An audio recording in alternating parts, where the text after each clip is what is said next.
All right, breaking developments tonight regarding the IRS's enemies list. We're now learning that the agency's targeting of conservative groups is much more widespread than initial reports suggested, as officials in Washington were also involved. But let not your heart be troubled. Yes, there he is. Attorney General Eric Holder has announced that his Justice Department, that they plan to investigate. How comforting. What's this? I have ordered an investigation to be begun. The FBI is coordinating with the Justice Department to see if any laws were broken in connection with those matters related to the IRS. The least trustworthy person in Washington, D.C., he's going to oversee this critical inquiry. Now, this is the guy who's repeatedly failed you, the American people, with Fast and Furious, Guantanamo Bay, the 9/11 co-conspirator trials. Remember the Black Panther voter intimidation case? And the list goes on. He has zero credibility, so why should he be trusted with this investigation? Here with reaction, lawyer, author of the Federalist Society, Danielle McLaughlin, and Breitbart.com editor at large, Ben Shapiro. Welcome both of you to the program. Thanks for being with us. Danielle? Thanks, Sean. Is this the right guy to be investigating this? Really? I believe it is. I believe it is. I think what we need to do here is have some calm and rational thought about the fact that what is swirling around in the news media today, certainly today of all days, are some separate issues.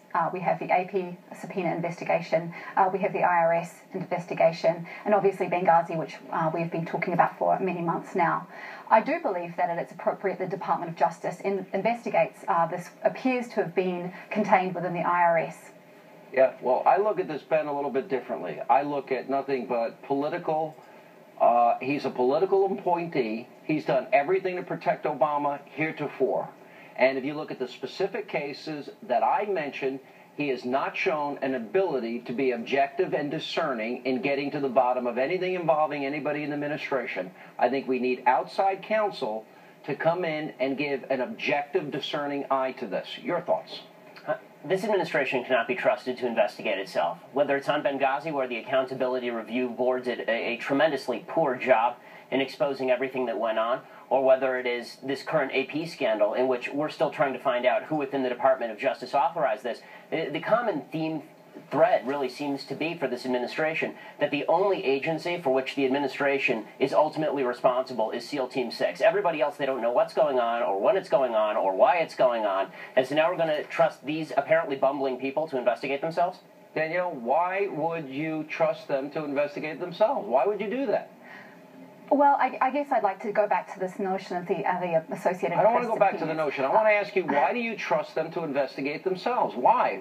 Why would you? Because Eric Holder owes his job to Obama. All of these people owe their allegiance to Obama. Why shouldn't we have an objective outside investigator? But, Sean, you've got to remember that absolutely Attorney Holder is, like any other cabinet member, a political appointee. The Department of Justice is primarily filled with people who are not political appointees. For example, the deputy. Excuse me. You think Eric Holder... Look, we saw, for example, in the Philadelphia polling case, the Black Panther voter intimidation case, we had guys on video with batons in military garb outside of a polling place. Did he do anything in that case? I've got a question for you, Sean. If we go back to the Bush administration... I don't want to talk about the Bush is out in office 5 years. I asked you, why do you trust them to investigate themselves? I'm tired of your Bush excuses. Why? Why do you trust Eric Holder to do this? I trust Eric Holder because I trust the process. He will be in hearings tomorrow. If it is determined that he has not done his job appropriately, then he will be removed. No, he will. Well, you call me naive, but I believe I'm being reasonable. I don't think you're being reasonable. I don't think he's shown that he has the character of judgment to do so. Ben, last word. You know, she said that his deputies can be trusted. It's Eric Holder who's currently blaming his deputies for what's going on with the AP. So apparently even Eric Holder doesn't trust his own people to investigate, and he's going to have to personally step in when it comes to the AP investigation. So again, the question is, can you trust this administration or can you not? They have a tendency toward tyranny, and they are not trustworthy when it comes to investigating themselves. All right, thank you both. Appreciate it. Coming up, a rare television appearance by former Defense Secretary Donald Rumsfeld in studio. Does he believe a cover-up occurred in the wake of Benghazi? We'll ask him. Also tonight, don't forget, we always want to hear from you. Log on to our companion site, HannityLive.foxnews.